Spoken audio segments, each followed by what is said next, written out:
Hola, ¿cómo están? Bienvenidos. Comienza Agenda Digital y ya está saliendo en pantalla el diputado Mario Venegas. Diputado, ¿cómo le va? Bienvenido al programa. Hola Álvaro, ¿cómo estás? Qué gusto de saludarte. Un cariñoso saludo también a la gente que está y que va a ver este programa que hacemos con tanto cariño para tratar y abordar, ¿no es cierto?, temas de contingencia. Diputado, vamos a comenzar de inmediato el programa con una noticia que está dando de qué hablar acá en la provincia de Malleco, que específicamente involucra al Servicio de Salud Araucanía Norte con esta compra que alcanza alrededor de los 760 millones de pesos, que es mucha plata, y que se hizo un trato directo, una situación que es bastante triste, lamentable, que se ocupen tantos recursos, que haya tanta plata involucrada en esto. A ver, los antecedentes que yo recogí y que avalan la denuncia que yo hice en la Cámara de Diputados y además de denuncia, solicitud de investigación por parte del Ministerio de Salud, le oficié al ministro de Salud, al subsecretario de Redes Asistenciales, al Contralor General de la República con copia al Contralor de la región de la Araucanía. Se trata de que hay a lo menos una situación bastante irregular en el uso de los recursos por parte de quienes son los responsables en el Servicio de Salud Araucanía Norte. Paso a explicarle a los amigos que nos ven. De pronto, en un contexto en que los recursos, como ellos mismos han señalado, son escasos, nos encontramos que en algún momento, para ser preciso, el día 25 de mayo, el servicio resuelve una orden de compra a una empresa de Santiago por 220.000 pecheras desechables, lo que representaba un gasto de 759 millones de pesos. 220.000 pecheras. Esa era la compra. Esa era la compra. Sin especificación de detalle ninguno. Ya. Cuando tú tienes tantos otros insumos y carencia de recursos, llama la atención que destines tanta plata a comprar un elemento que, si bien es importante, hay otros como mascarillas, ¿no es cierto?, guantes y una serie de otros más, equipamiento, etcétera. Para que te des una magnitud, el propio servicio, para hacer una comparación, digo, el propio Servicio Salud tiene aprobado de parte del CORE que solicitaron ellos que necesitaban recursos para equipar los distintos establecimientos de salud de la provincia, comprar implementos, etcétera. ¿Sabes cuánto le aprobaron? ¿Cuánto le aprobaron, diputado? 1.600 millones y fracción. 1.600. 1.600. Entonces, ¿cómo tú entiendes que cuando le están pidiendo 1.600 al CORE, al gobierno regional, Claro. destinen 760 millones casi a comprar solo pecheras? Primer dato. Segundo dato que hace la cosa más compleja es que 3 días más tarde, el día 28, emiten otra orden de compra y ya no compran 220.000, sino que ordenan comprar exactamente la mitad, 110.000, lo que significa más de 370 millones de gastos. Hasta ahí es raro porque la pregunta es, ¿con qué diagnóstico, con qué bases determinan en un primer momento comprar 220.000 y después la bajan a la mitad? ¿No te parece poco serio de parte de quien tiene que administrar los recursos? Pero lo más grave viene por lo siguiente. Es una orden directa, es decir, no hay 3 cotizaciones, ya. No hay una licitación de por medio. ¿No hay un convenio marco de por medio tampoco, diputado? No hay. Nada, no o hay. sea, es un trato directo, tanta plata. Y además, con un sobreprecio evidente. Claro. Te quiero contar que las órdenes, tenemos copia de las mismas, significaban que pagaba el servicio 2.900 pesos más IVA. Es decir, iban a pagar cerca de 3.500 pesos por cada pechera. Tú cotizas en las redes, en el ámbito local, y esa misma pechera, o sea, ese tipo de pechera no cuesta más de 1.000 pesos. Es estar pagando 3 veces más. El valor Entonces, real. Algo huele mal. Pero lo más grave esto es, ¿Quién es la empresa que se le dan estas órdenes de compra?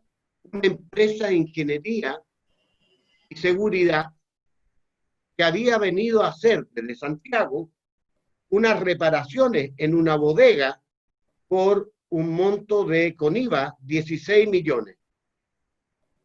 ¿Cómo una empresa de ese nivel, que no es especialista en proveer claro. insumos médicos, Sí.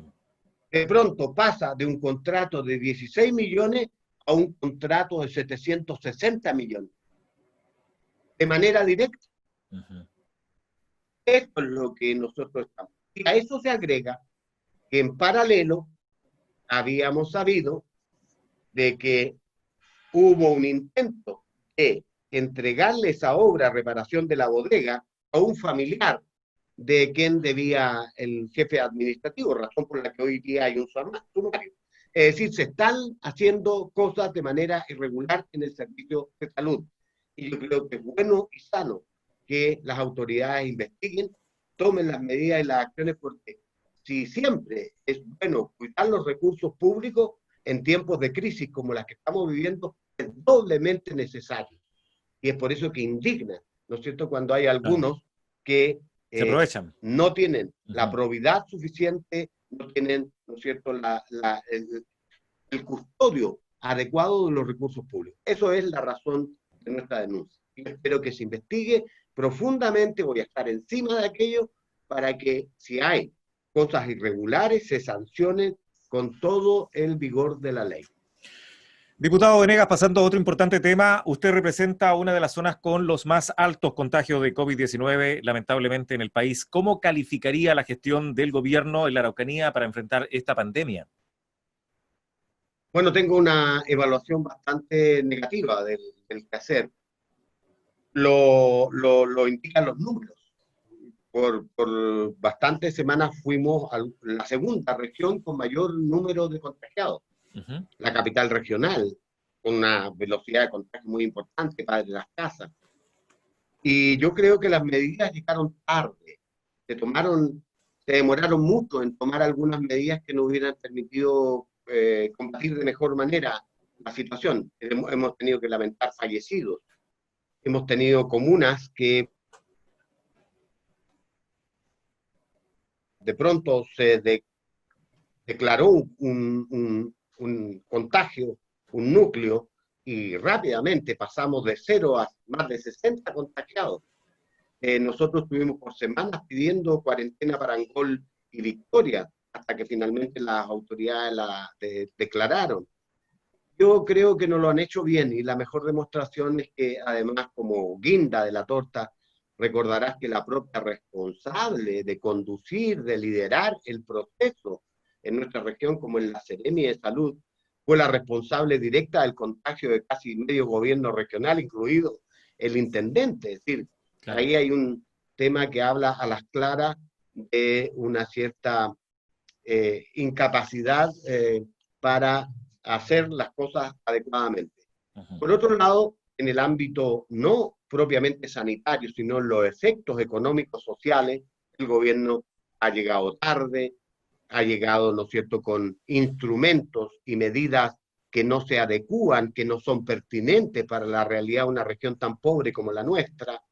¿Qué estamos haciendo por, ¿no es cierto?, los pequeños campesinos, por los trabajadores independientes, aquella gente que tiene sus negocios cerrados? El crédito que iba a dar el FOGAPE no ha funcionado, los bancos se han seguido con su lógica de prestar a aquellos que les dan ciertas garantías, etcétera, etcétera, etcétera. Así que si tuviera que ponerle una nota, yo creo que está cerca al 4 y menos que 4. Claro.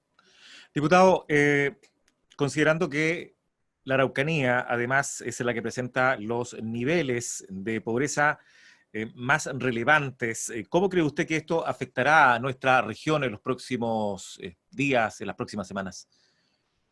Yo creo que hasta ahora, a portas de un pacto o acuerdo social grande al que ha llamado el gobierno, recién cuando las cosas empezaron a descontrolarse, cuando el ministro de Salud, por ejemplo, tuvo que decir que todas sus proyecciones se derrumbaron como un castillo de naipes, ¿te acuerdas? Ujú. Esa declaración o cuando dijo, mira, en realidad yo no conocía, no era consciente del nivel de pobreza de algunas comunas, de hacinamiento, ¿no es cierto?, de vulnerabilidad en algunas comunas de el Gran Santiago o de la región metropolitana.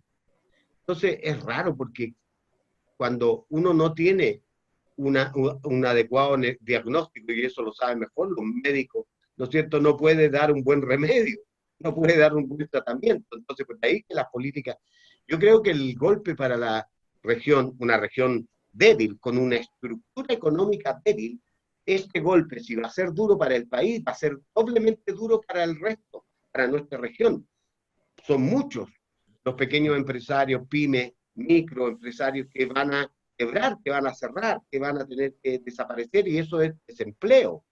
Eh, por otro lado, mucha gente que tiene trabajo esporádico ha visto dificultades para poder realizar, entonces no llegan ingresos a las casas. De ahí que el gobierno debiera tener una política de un salario, ¿no es cierto?, de emergencia, un salario familiar de emergencia, pero digno, que permita a la gente efectivamente hacer la cuarentena, que permita a la gente hacer el aislamiento social, etcétera, porque si no, se ven obligados a salir, no salen porque quieren, porque Claro. tienen que llevar las monedas, el pan a su casa, y son muchos trabajadores, trabajadores de la construcción, trabajadores del comercio, trabajadores, ¿no es cierto?, nuestras, eh, las empleadas de casa particular, por ejemplo, ¿cómo hacen eso? Entonces, de allí que creo que ahora en el ámbito productivo todo está parado, todo lo que es transporte, todo lo que es todas las actividades económicas más importantes está funcionando, pero a media máquina, no en los volúmenes que Claro. habitualmente. Por eso es que es tan importante que esto salga pronto para que podamos, el gobierno, y ahora sí, escuchando a la oposición, poniéndose de acuerdo, teniendo menos soberbia, un poco más de humildad, para que hay otros que pueden, ¿no es cierto?, también hacer un aporte para encontrar las soluciones mejores que nos permitan salir como país, todos juntos, y enfrentar esto, porque este es un pasazo, es la crisis sanitaria más importante de los últimos 100 años, pero además también la crisis económica. Se dice que en materia de empleo hemos retrocedido como en 20 años, Claro. retrocedido. Mira el impacto que ha tenido en la economía, en los fondos de la AFP para cada uno de nosotros que tenemos, ¿no es cierto?, nuestros fondos. Hemos perdido, se dice que hemos perdido como un 20% de los recursos que teníamos solo en el mes de marzo. Espero que se recuperen pronto por las caídas de la bolsa en el mundo, etcétera. Pero habla de las fragilidades, y particularmente nuestra estructura económica como región es frágil, y Ujú. por eso entonces pega más fuerte. Diputado Venegas, desde el punto de vista social, ¿cuáles son las principales carencias que le pareció la medida entregada, de entregar estas cajas con toda la demora que ello implica, versus la propuesta de transferencia de dinero a las cuentas de las personas? ¿Qué le parece a usted esta situación? Desde el primer minuto me pareció una mala estrategia. Primero porque había dos razones. Mira, uno piensa que esta es una medida más efectista de parte del gobierno que efectiva. Ujú. Querían dar esta imagen de que el gobierno estaba preocupado y se habla incluso de las cajas de Piñera. Claro. No son de Piñera, son recursos públicos, son recursos de todos los chilenos que vamos en ayuda, ¿no es cierto? Porque es dinero que ya teníamos que se está redestinando. Es más, te quiero decir que ni siquiera es recursos frescos, son recursos de los gobiernos regionales, son Ujú. con plata de los gobiernos regionales, es decir, le estamos restando recursos a los recursos para otras obras para comprar estas cajas. Pero además es indigna. Por eso nosotros éramos partidarios de transferencia económica. ¿Por qué no transferirle? Haber aumentado el ingreso familiar, por ejemplo, para que la gente compre aquello que ellos necesitan, no lo que Claro, determina un burócrata en Santiago, que dice, mira, va a ir 1 kilo de porotos, va a ir 1 kilo de lenteja, claro. no. Y también puede Y ayudar a la además, economía de la gente que tiene ese almacén de barrio, por ejemplo. pero si, oye, ¿tú sabes, Álvaro, cuánto es la plata que se está destinando para estas 2,5 millones de cajas del orden de 100 millones de dólares. Mucha plata. Imagínate eso si lo hubiera traspasado a la señora Juanita, a don Pedro. Don Pedro, ¿dónde compra? Claro. En el almacén del barrio, pues, Ujú. en el que le queda más cerca, y eso dinamiza la economía y a lo mejor salva un emprendimiento de un hombre forzado, de una Así es. familia de esfuerzo. Entonces es mala, además que es indigno, con toda la publicidad, con toda esta cosa faraónica, Ujú. 30 autoridades para entregar una caja de 30 lucas. Además, eso es. Y lo que es peor, que le compran a quienes, a las grandes tiendas que son, ¿no es cierto?, o multitiendas que pueden hacer esta logística. Eso le va a llevar que al ritmo que están entregando se van a demorar más de un mes en entregar todas esas. Y lo que es peor es que trataron muy mal a las regiones, porque si anunciaron 70 el 70% de las familias más vulnerables fue el primer anuncio. Luego dijeron que no, que era el 70% del 40% más vulnerable. Claro. Después dijeron que ese 70% se iba a quedar en Santiago, en las regiones que estaban en cuarentena, las comunas, y solo un 30% iba a llegar a regiones. Y aquí tenemos los alcaldes reclamando que le llegaron pocas cajas para las necesidades que tienen, porque la gente se generó una expectativa muy grande. Entonces, el instrumento es malo, es poco digno, ¿ya? Ujú. Y es más, es poco eficiente desde el punto de vista del uso de los recursos públicos, claramente. Así es. Bueno, estamos en Agenda Digital conversando con el diputado Mario Venegas. Diputado, lo quiero llevar al tema educacional, que realmente a quienes tenemos hijos estudiando es preocupante. Usted, como miembro de la Comisión de Educación, ¿usted ha podido debatir en esta instancia el polémico tema que tiene que ver con el retorno a clases? Estamos en semanas bastante críticas. ¿Qué piensa usted, qué cree usted, diputado, que debiera ocurrir al respecto en el tema educacional? Esta semana, lunes y martes y el jueves, tuvimos 3 reuniones de la Comisión de Educación de la Cámara, en las que estuvo el ministro de Educación, Raúl Figueroa, y otras autoridades, el subsecretario. Y el tema ha sido, ¿no es cierto?, con la presencia de otros actores como el presidente del colegio de profesores, ¿no es cierto?, académicos, investigadores, etcétera, definir cuáles son las condiciones mínimas o adecuadas que deben darse para que los niños puedan volver a clases presenciales con seguridad.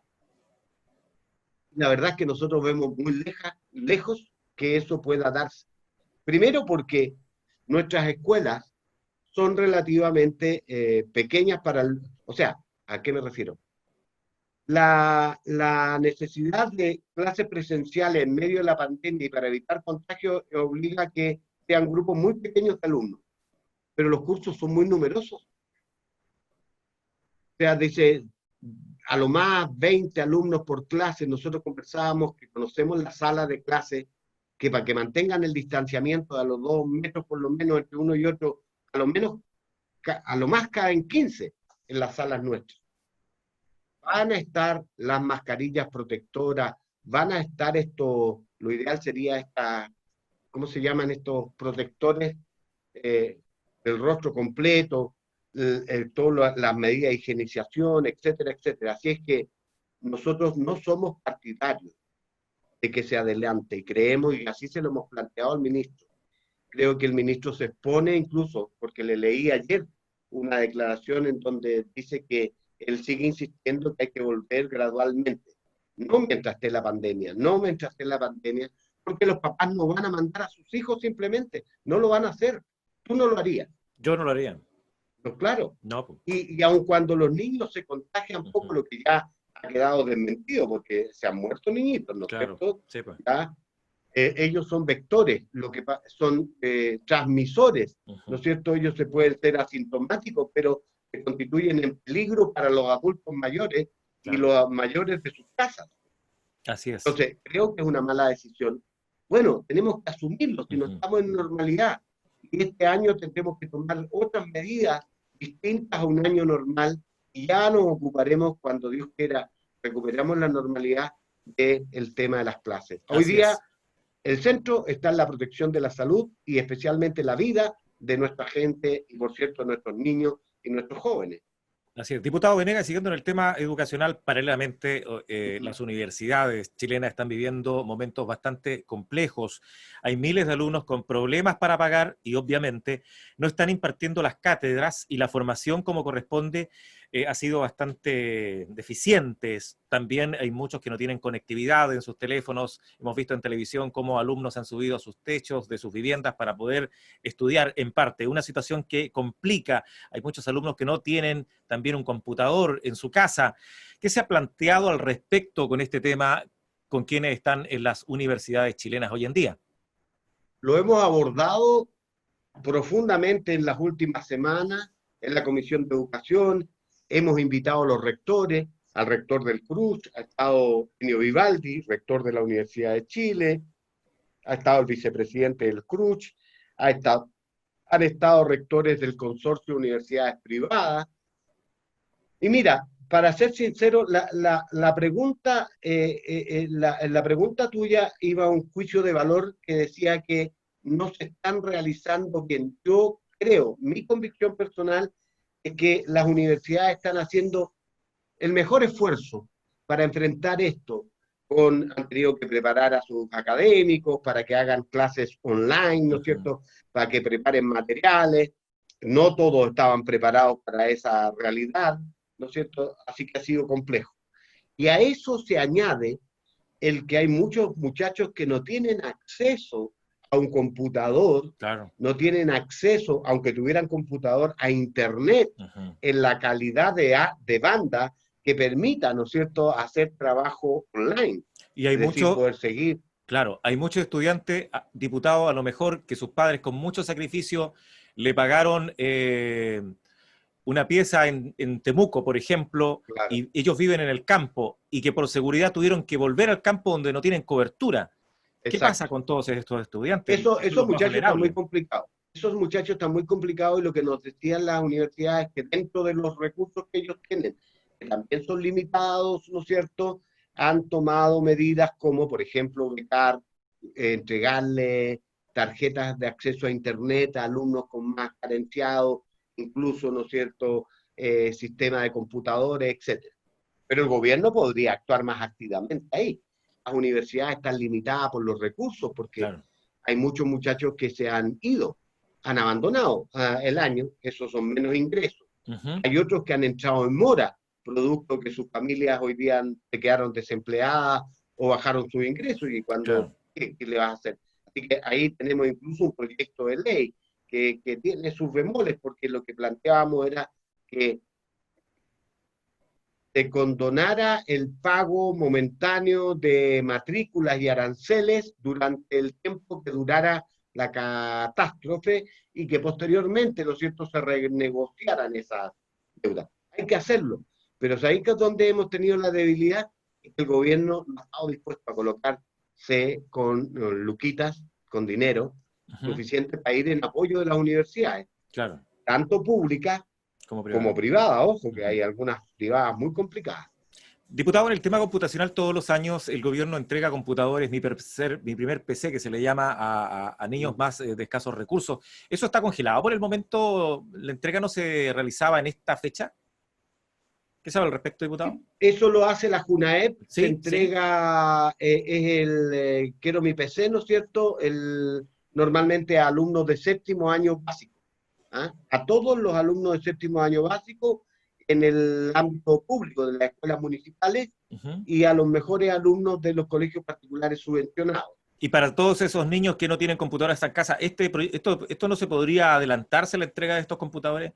Bueno, nosotros hemos planteado que esa es una posibilidad, porque el gobierno podría hacer, ¿no es cierto?, una gran compra de aumentar los recursos para esos fines, identificar a aquellos alumnos, Que no tienen. hacer un diagnóstico rápido a través de los departamentos de educación municipal. Claro. Es facilito y determinar, ¿no es cierto?, por ejemplo, en Angol necesitamos X número de.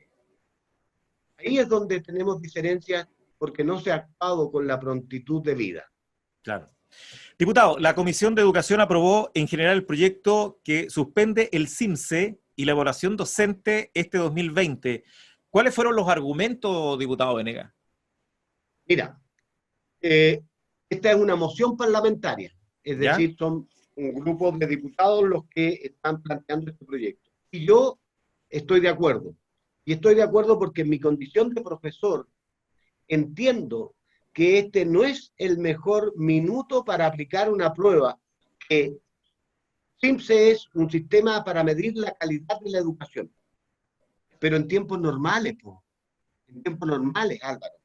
Y este año no es normal, los niños no están yendo a clases, tal como conversábamos, hay algunos que tienen, quedó al desnudo Claro, más fuerte que nunca las diferencias sociales de bastante. niños que tienen Ujú. acceso a computadora, a internet, que tienen Claro. ayuda de sus padres Ujú. y otros que no tienen nada. ¿Cómo vas a medir eso? Ujú. Si sabes que la respuesta va a ser que hay niños que van a tener un bajo desempeño, peor desempeño que otros. Además, el CIMSE tiene ciertas consecuencias, porque categoriza las escuelas, y aunque el ministro dice que no va a tener, entonces ¿qué sentido tiene? Luego, la evaluación docente es lo mismo. Si los profesores no hay interacción con sus alumnos, ¿cómo pueden dar una evaluación? Sí tiene consecuencias, porque los profesores pueden mejorar sus rentas o su encasillamiento o bajar. Claro. Entonces es riesgoso el que se aplique. Pero hay otro elemento mayor. Es mucho el dinero que se destina a estos fines, que podríamos destinarlo a estas cosas que estamos conversando. Ujú. Creo que en el CIMSE se gastan como 18.000 millones de pesos en la aplicación. Imagínate si gastáramos eso en comprar computadores, notebooks, para estos niños que no lo tienen, o para mejorar las raciones alimenticias que entrega la JUNAEP. Hoy día hay más familias con necesidades económicas que las que había al inicio del año escolar por Ujú. esta crisis. Entonces, todo ese conjunto de cosas me llevaron a votar a favor de ese proyecto y a argumentar, y se lo planteé personalmente al ministro, creo que él está errado, y insisten en, dice, para fines diagnósticos, y es tan claro, el diagnóstico va a ser malo, porque si estamos en una situación Claro. anormal, es como cuando hace años atrás Lavín, ministro de Educación en ese minuto, porque Lavín ha hecho de todo, Ujú. sirve para todo, eh, él se le ocurrió aumentar y hacer un CIMSE en educación física, o sea, evaluarla. ¿Sabes cuáles fueron las conclusiones? Que los niños de las familias más pobres tenían sobrepeso y que ese sobrepeso obedecía a la calidad de la comida que ingerían. O sea, no hay que hacer una medición para llegar a esa conclusión, ¿no es cierto? Es Claro que obvio sí, que los cabros obvio. pobres no pueden tener una nutrición, ¿no es cierto?, equilibrada, sana, con harta verdura, con harta fruta, con pescado, porque no les alcanza el Claro, dinero simplemente. claro. Entonces, por esas razones, yo me permite esta ironía que recordaba, no es el momento. El dinero tiene un uso alternativo y se podría usar de mejor manera en Ujú. este momento de crisis, en este momento de emergencia. Ese es el punto. Diputado, y por último, ¿qué le pareció este movimiento de piezas del presidente Sebastián Piñera con su gabinete y la salida de Sichel, que era uno de los que estaba un poquito más mejor evaluados? Un chiste, po. Es que la sillita musical, ¿ah? Monkever de vivienda viene a la CGGOV, Ward de CGGOV va a vivienda, ¿no es cierto? Alvarado, que era subsecretario de Desarrollo Regional, llega a la CGGOV, no miento, Monkever llega a Desarrollo Social, Desarrollo Social y Familia. claro, y Sichel lo mandan al Banco de Estado. Sí. O sea, no cambió nada. La pregunta que yo me hacía, toda esta parafernalia, el cambio de gabinete, fue un ajuste del gabinete, pero ¿qué efecto tiene en la gestión del gobierno? Esa es la pregunta. ¿Cómo mejora la gestión de la pandemia, de la crisis con estos cambios? Más bien, parece que fueron para arreglar problemas internos de los partidos que forman parte de la coalición, que ahí la UDI estaba media resentida, que Bópoli, etcétera, que Renovación Nacional quería llevar al gabinete político, pero el punto, en un momento, no, en mi opinión, y quiero ser justo y lo más imparcial, yo esperaba una cosa más importante, por ejemplo, ¿y por qué no Mañalich, que está tan cuestionado, ¿no es cierto?, como ministro dirigiendo el tema del punto de vista sanitario, u otras, pero fue, como digo, una sillita musical, una suerte de ajuste que la gente no entendió. Yo no sé si tú compartes mi opinión, pero no tenía mucho sentido mover a los mismos dentro de Claro. ¿para qué?